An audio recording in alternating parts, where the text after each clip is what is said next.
Dave and Darren's Top 5 Things. A joyful review of what we got done on our morning show, which you can hear over on planet939.com and 93.9 FM if you're lucky enough, if you've been blessed enough to have an address in the Quad City area. My name is Dave. This is my partner, Darren. Hey, Darren. Hi. Yeah, I think you're going to enjoy this. A very delightful podcast is what we have for you today. Yeah. Our aim is to entertain, to educate, and to delight. And I think we do all three of them on today's show. This podcast is brought to you by Nature's Treatment of Illinois. Their goal is to fully understand their clients' needs physically, mentally, and emotionally because they know it's not easy to live with a chronic illness. Their experienced wellness consultants will sit down with you and discuss what options work best to make you feel more comfortable. Frequently asked questions are answered. All you have to do is go check it out at the website. That's ntillinois.com. Here's number one. Number one. I've got a Florida story that comes to us from Texas. This is not an actual Florida story, but I'm telling you, just looking at the bones of it, it seems like a very Florida story. And now I'm wondering if maybe the Florida is spreading throughout the southeastern quadrant of our great land. I don't know. The headline is this: a man mocked alligators, jumped in the water, and is dead after being killed by alligators. His last words were, "F those alligators." Why so But now he's dead. Why so hung up on the alligators? Orange County police were called to a marina near the state line of Louisiana in Texas Those alligators are mocking me. after reports that Tommy Woodward, a 28-year-old man, and an unidentified woman were swimming in a bayou. Tommy had been attacked by a large alligator. Woodward's body would be found several hours later. The woman was not injured. No, she got out of the water. Orange County Justice of the Peace, Rodney Price, telling KFDM-TV that Tommy Woodward ignored verbal warnings and a posted no swimming alligator sign and seemed to mock the gators just before going into the water. Price saying, quote, he removed his shirt, removed his billfold, To make himself more delicious. someone shouted a warning and he said, blank the Don't alligators. do it, Tommy! He said, blank the alligators, and jumped in the water and almost immediately yelled for help. Head first right into the alligator's mouth. The no swimming alligator sign was posted this week Yes, the beach was closed. after a 10-foot gator was spotted in the bayou waters. Someone yelled out to Tommy as he ventured into the water, please do not go swimming. There's a bigger alligator out there. Please just stay out of the water. That's what marina employee Michelle Wright said she told Woodward. She said the next thing she heard was a woman screaming, quote, a gator's got him. Natch.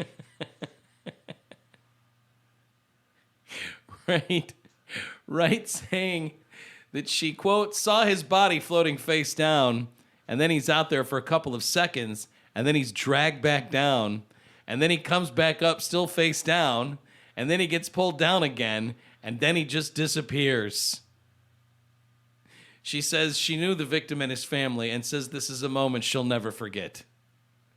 She describes the events that started out as a late-night swim as heartbreaking. You see, Woodward had only recently moved to the area from St. Louis with his twin brother and was working at a nearby shipyard. I'd keep an eye on that twin brother. What's he gonna be up to? The only way I can honor the memory of my twin brother Tommy is to jump in this here water and show these gators who the boss is. Now, listen here to me, you son of a bitch gator. You may kill Tommy, well, you ain't gonna kill me. Please don't jump in the water. Oh, man, F them alligators. I'm gonna teach them a lesson. Help me being killed by a gator. Instantly. They got me. Son of a bitch, that gator done got me too. Tommy, I'm coming to join you in the afterlife. Gators are predatory and territorial, according to the Texas Park and I Wildlife. hear they have sharp teeth. Yeah, I don't feel like we need Texas Park and Wildlife to tell us that gators are predatory and territorial. They say that a gator will eat, quote, anything it can catch, and they should be treated with caution. Let me take off my shirt And make myself a little more tantalizing. I'm going to rub some Lowry steak sauce in my nether regions. And I'm going into the water with an apple in my mouth. I've got Mrs. Dash in my pockets. And I'm happy to see the gators. Alligator expert Arlie Hammond says if the sun is down, stay out of the water. That's when the gators are eating. That's when they're hunting. There have been numerous fatal alligator attacks in Florida. But none so intentional. Please don't go in there. There's gators. Man, F them alligators. I ain't afraid of no gators. It's supper time, Tommy. You really, yeah. Numerous fatal alligator attacks in Florida, but they say this is the first gator attack of its kind. Where someone actually jumped right into their mouths. Texas. I know I've said this before, but one of my life goals is that when my time is up, when it's the end of the line for me, I don't want the wake to be awkward for those of you who will mourn me.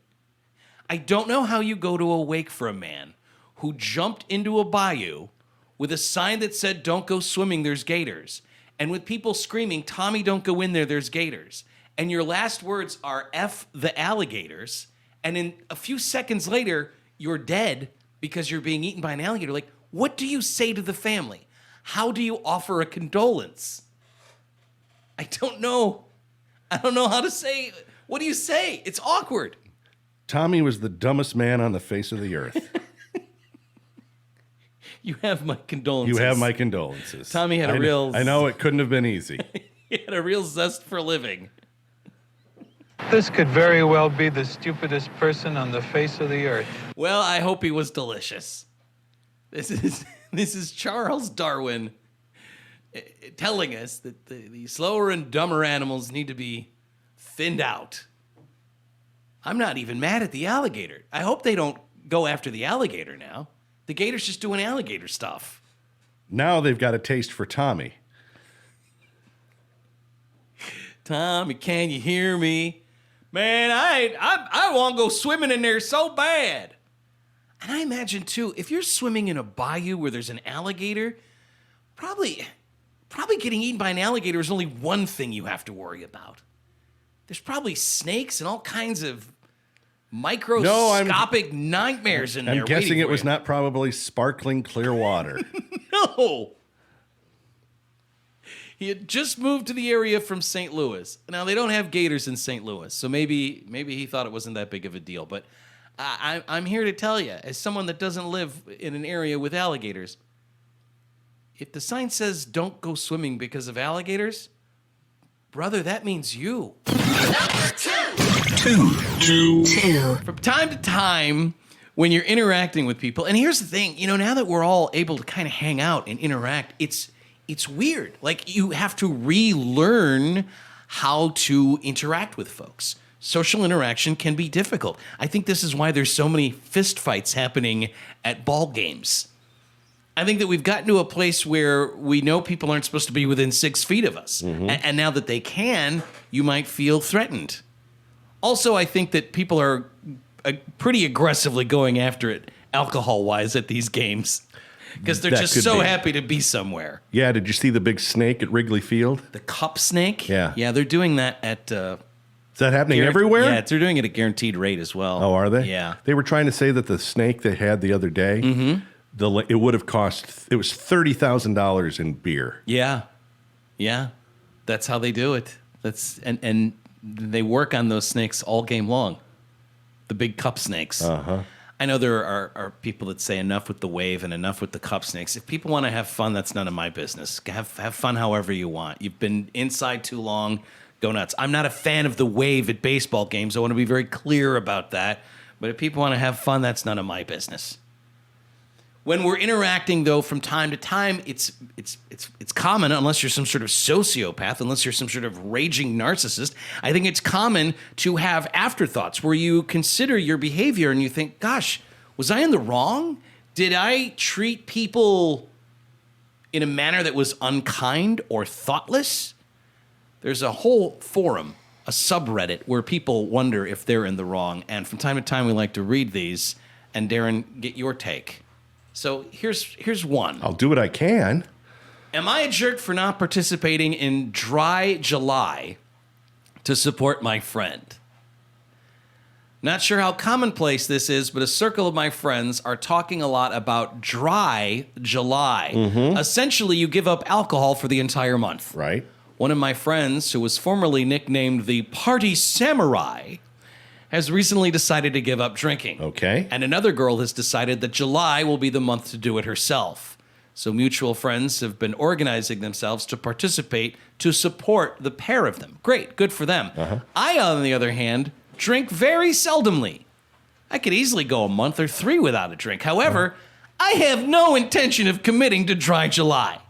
I'm having a hell of a time at work, and I fully intend to go out and get it on in the next few weeks to let off some steam. Well, it's very hot out, and it's liquid is refreshing. That didn't go down too well with my friends. Some of them were saying I must have an alcohol problem if I can't give it up for 1 month. But I know that's not true because I absolutely could if I chose to. In fact, I don't even remember the last time I had a drink. Maybe when I turned 30 back in March?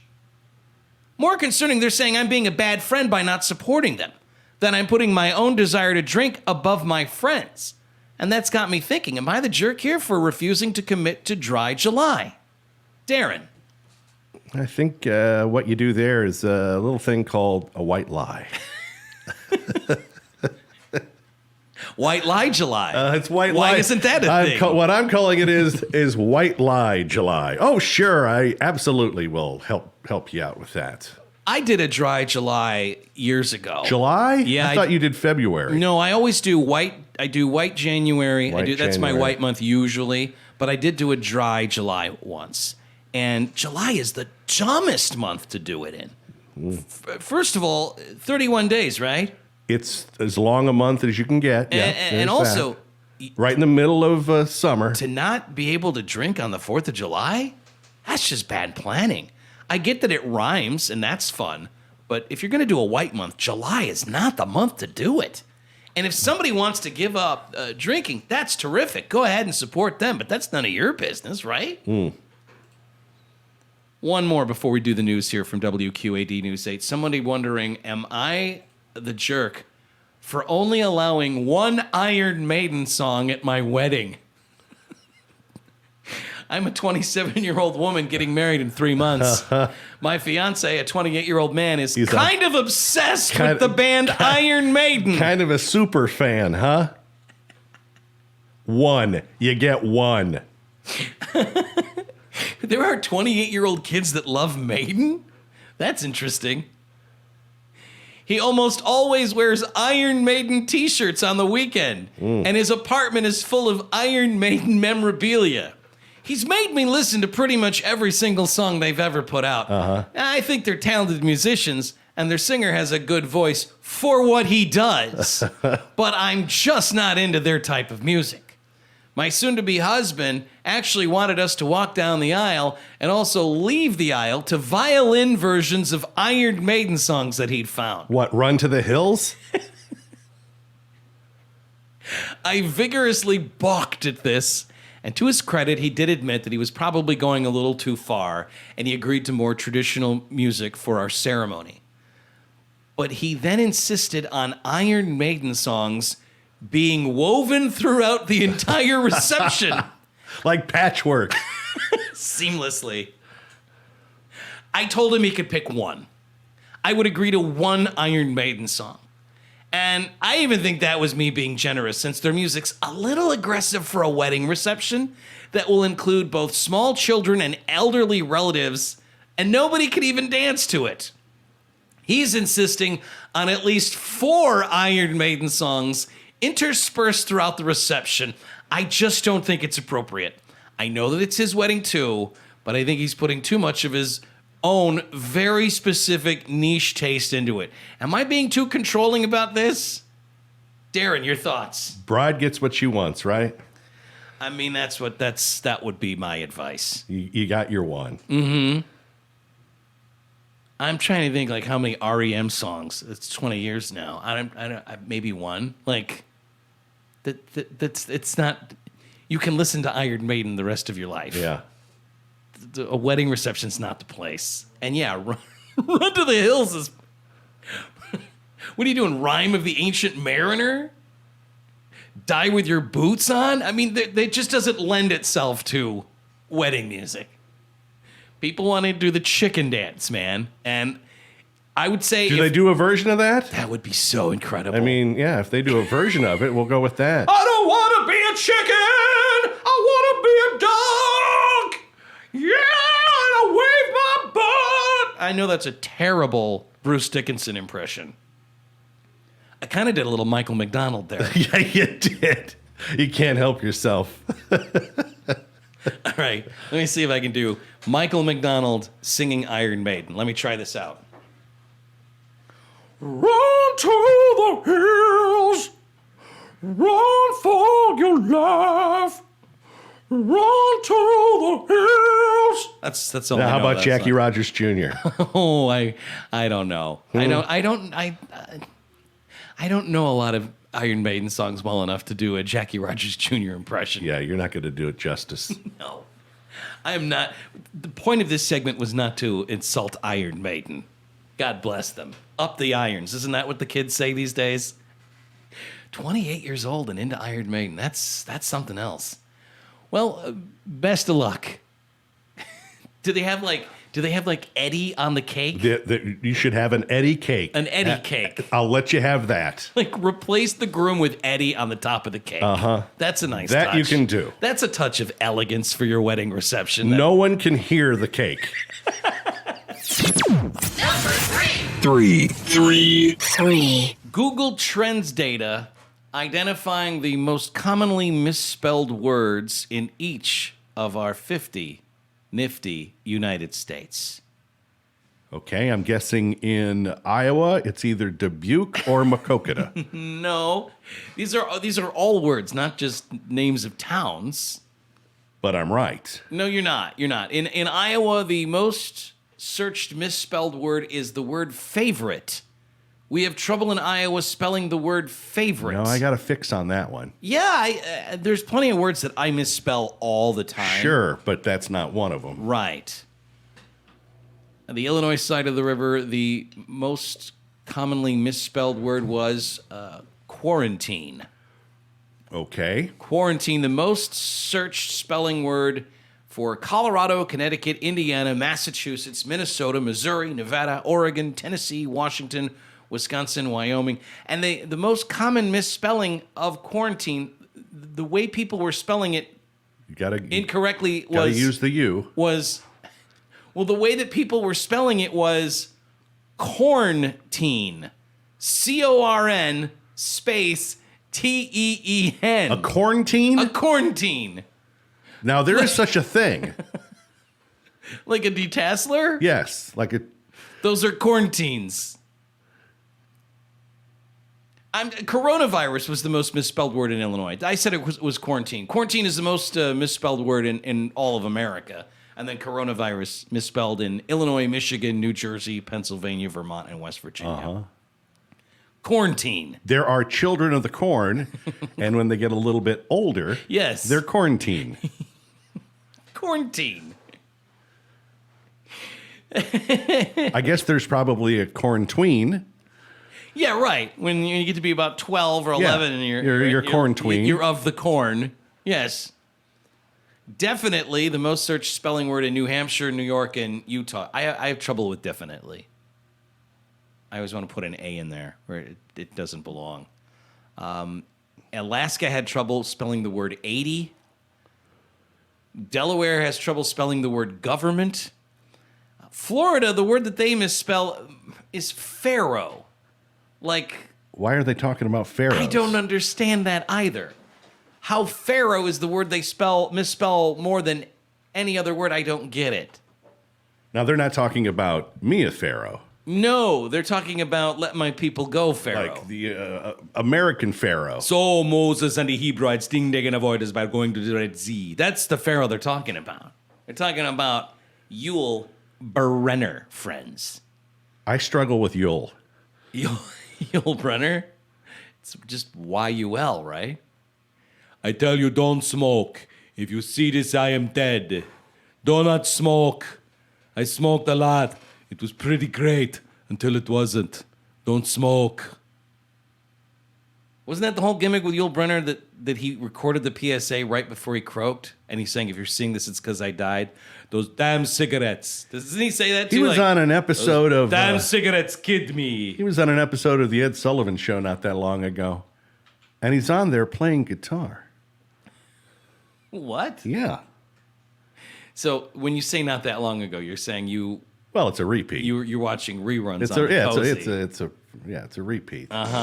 Ladies and gentlemen, the late Yul Brenner. I really wanted to make a commercial when I discovered that I was that sick and my time was so limited. I wanted to make that commercial that says simply, now that I'm gone, I tell you, don't smoke. Whatever you do, just don't smoke. If I could take back that smoking, we wouldn't be talking about any cancer. I'm convinced of that. Yeah, well, died in 85 of lung cancer. How much was he smoking, I wonder? How hard do you think Yul Brenner was going after it? Was he like... 10 packs a day. John Mellencamp was like, Yul, you gotta cut it. You gotta cut down, bro. You're going after it. Those damn cigarettes killed me. Well, yeah, it's... Sometimes I'll just look for a burning building and I'll walk into it. And just take a hit off of everything. Sometimes when I find I can't sleep at night, I order a cab and then I have it wait in the driveway and then I just take hits off the tailpipe. Don't smoke, I tell you. He was 65 when he died. I thought he was a robot. He thought he was a robot. He was so good in Westworld that he thought he was a good. robot. He was so good in Westworld, he had convinced himself he was a robot. That's how talented he was as an actor. I was a method actor. I had all of my organs replaced with wires and batteries and such. I was that committed to the role. Don't smoke, though. I tell you this as a robot who's got lung cancer. Don't smoke. Now I'm going to take my face off. No, you can't do that. That was just... I believe that I can. That was in the movie. No, I think I can do this.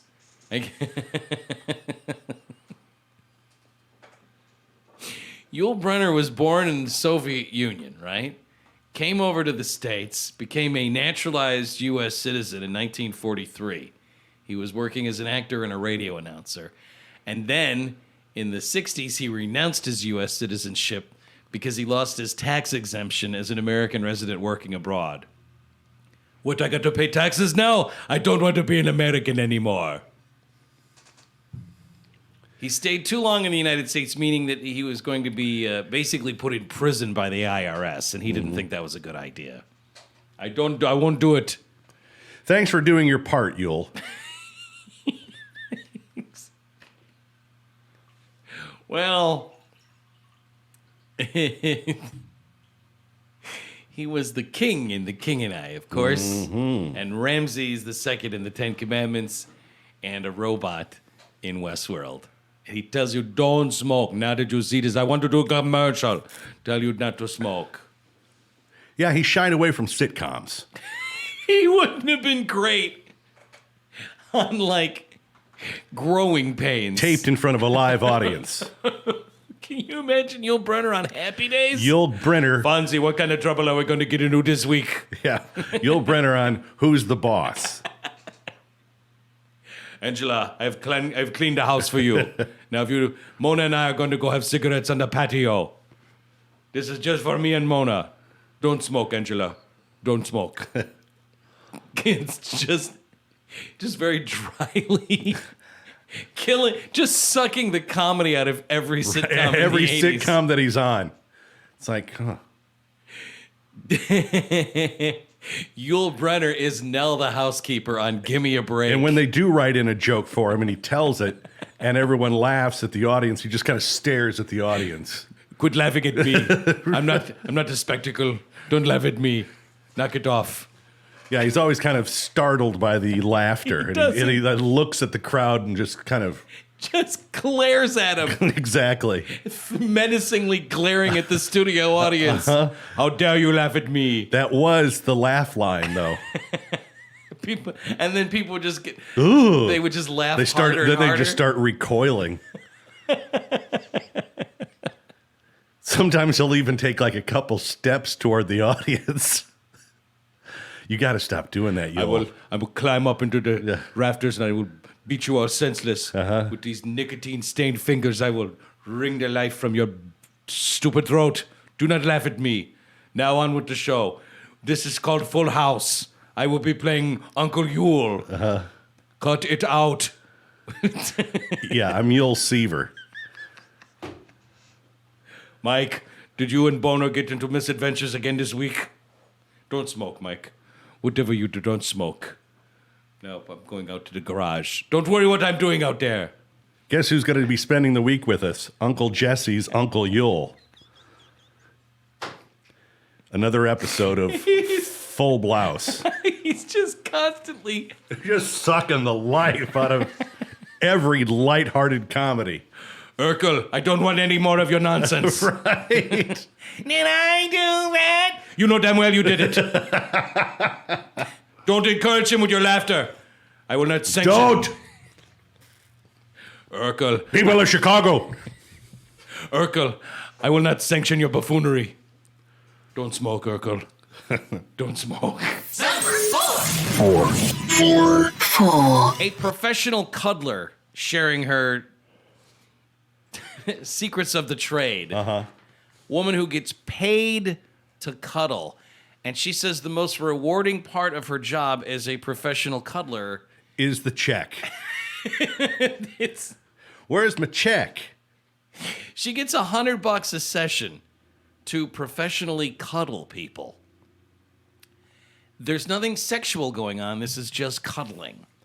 And I guess this is something that is necessary for people who have suffered from trauma and abuse. Mm-hmm.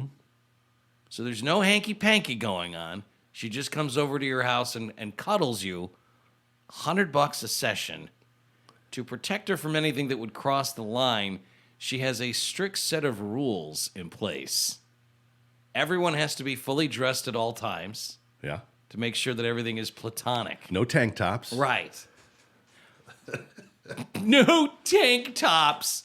No tube tops. No Umbro shorts. No crotchless chaps. It's quite a laundry list. Crotchless chaps? That's not a thing. The whole point of chaps is they cover it. That's right. Those are just socks. You're talking about socks. No. Crotchless chaps.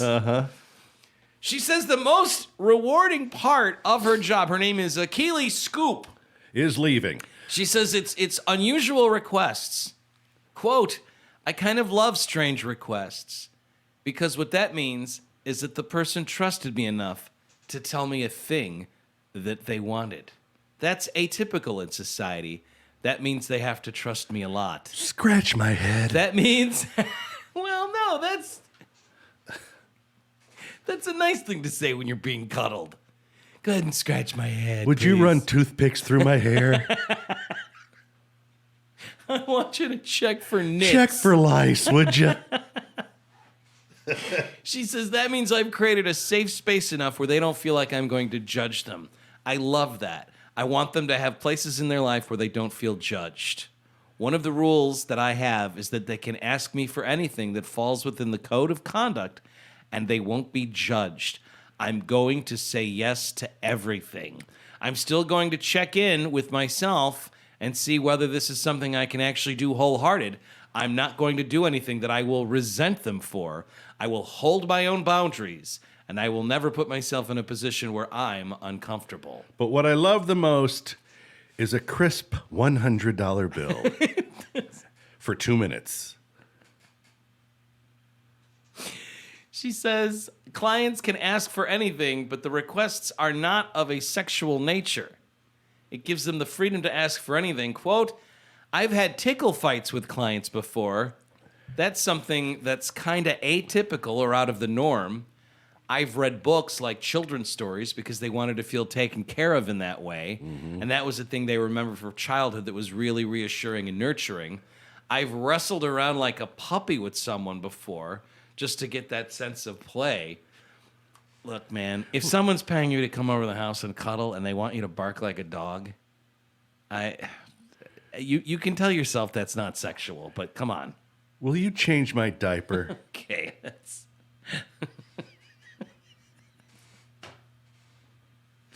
She says, I say weird in the most loving way possible. One that I think most people resonate with but don't think of. It was when you were a kid, you draw on someone's back and they had to guess what shapes you were drawing. Yeah. That I love doing, but it's not something that adults typically do. So what are the boundaries? She says, as adults, we do ourselves a disservice to ourselves and our community by limiting what access we have to platonic touch because of fear or lack of clarity or for shame around what is and isn't sexual. Can you guess what I just drew on your back? I know exactly what you drew on my back, and cool it. I told you.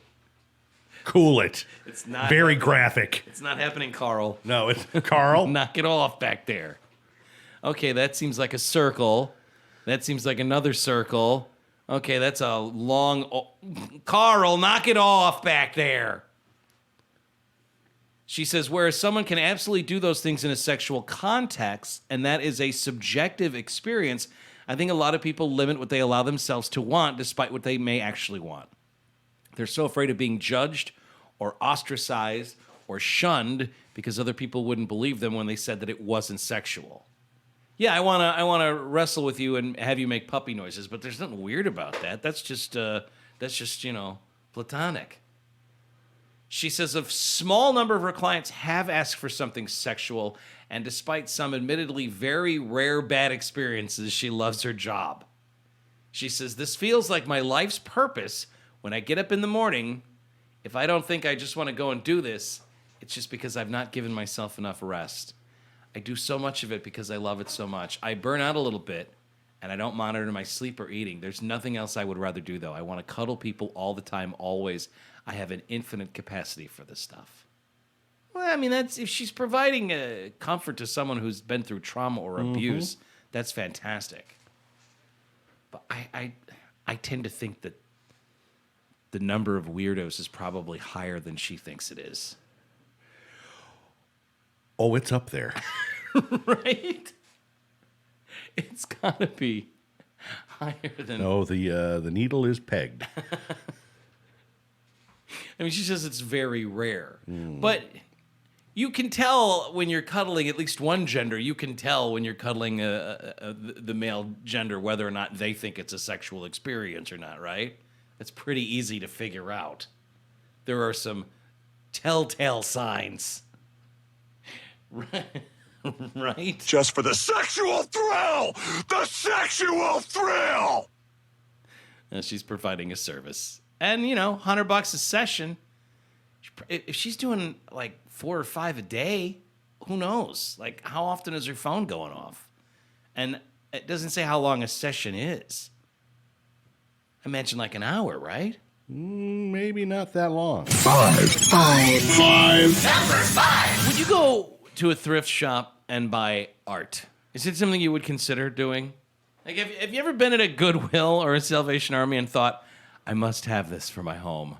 This art speaks to me. I suppose if it struck me. There's something about this piece. I must have it. Somebody bought a painting at a Canadian thrift store. for less than $5. It turns out the painting was a David Bowie painting. Huh. Guy spent $4.09. Cowley Abbott, the auctioneer who said the painting was purchased at a donation center for household goods in South River, Ontario, purchased for $4.09, subsequently discovered to have been painted by David Bowie in 1997. Is it a self-portrait? Yeah, kind of. It doesn't look like David Bowie. It just looks like it's like a face, but there's no eyes or anything. Uh-huh. I mean, frankly, I'm no art critic. It looks like something your kid would do for you. The painting is titled D-Head XLVI, part of a series that Bowie was working on between 1994 and 1997.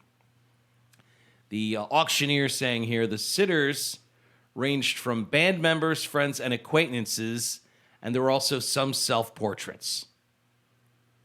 It has been suggested that for some of these important paintings, Bowie drew inspiration from the Ziggy Stardust era, with long hair and a pronounced profile.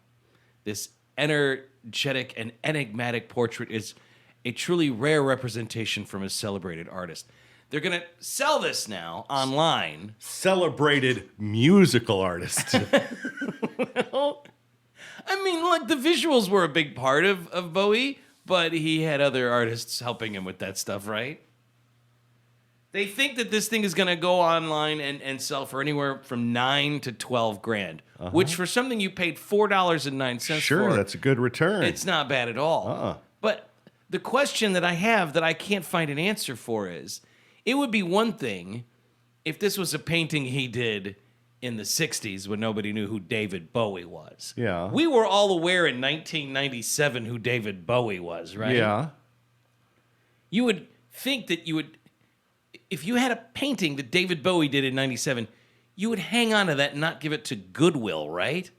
Or whatever the Canadian equivalent is. Yeah, I don't know exactly what the story is there. Right. How does something that Bowie paints, a self-portrait in 1997, how does that end up at the thrift shop right next to the blender that kind of works and a VHS copy of Titanic? How does that work? Everything must go. Yeah, if you're decluttering, I get it, but $4.09. Also, how do you go about discovering that it's a David Bowie painting? There's a lot to this story that I don't have answers to. Is there a big signature somewhere? But you would think that anyone, you just write David Bowie at the bottom of any. They're able to say that this is absolutely him and his work. The bidding opens. Well, it opened yesterday, and it'll go to the 24th. The so estimate they are selling it. Yeah, the estimate is anywhere from $9,000 to $12,000. This is part of the online international art. They got like Picasso's up for grabs here. Ralston Crawford, James Doolin, David Show, Mark Ash, and then the David Bowie. That would, if you had an original David Bowie, I don't think I'd ever sell that. I'd keep that on the wall. Make your way to Abernathy's. Yeah. And see what you can find. Yeah, it's about $9,000 more than I'm willing to spend on any paintings. Is it all over, Rock? I guess so. I didn't think it'd be like this. Were you not delighted? Did you not enjoy? Thank you so much for listening to Dave and Darren's Top 5 Things. Thanks for subscribing to the podcast, downloading it, listening, and leaving reviews on iTunes when you get a chance. The podcast brought to you by Nature's Treatment of Illinois. You can order recreational items online now from the Galesburg location, and also now you can order medicinal items from the Milan location. Both of those are through Leafly at the website ntillinois.com. Until we get a chance to do it for you again, hang loose, kooks. You stay classy and safe, Quad Cities. Come on, Quad Cities, represent. This is for the Quad Cities record spot. Davenport, yeah, we keeping it locked. Rock Island, come on, and it just don't stop. East Moline, yeah, they keeping it hot. It's over, Johnny. It's over. Nothing is over. Nothing. You just don't turn it off.